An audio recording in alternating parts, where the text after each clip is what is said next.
მოგესალმებით მეგობრებო, ეს არის ჩემი შემდეგი ვიდეო YouTube არხზე და ვაგზავნებ ქვეყნების შესახებ საუბარს. და მე დღეს გიამბობ პორტუგალიას. პორტუგალია ევროპაში ერთ-ერთი უძველესი სახელმწიფოა. ქვეყანა ოფიციალურად ჩამოყალიბდა 1129 წელს და აქვს ერთ-ერთი ყველაზე სტაბილური საზღვარი ევროპაში. 800 წელზე მეტია, თითქმის უცვლელია. გეოგრაფიული აღმოჩენების ლიდერი. მე-15-მე-16 საუკუნეებში პორტუგალიელი მკვლევარები, როგორიც იყვნენ ვასკო და გამა და ფერნანდო მაგელანი, ახალ საზღვაო გზებს პოულობდნენ და მსოფლიოს რუკას ცვლიდნენ.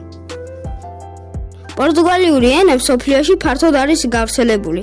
პორტუგალიური არის ოფიციალური ენა 9 ქვეყანაში, მათ შორის ბრაზილიაში, ანგოლაში, მოზამბიკში და მასზე 250 მილიონზე მეტი ადამიანი საუბრობს.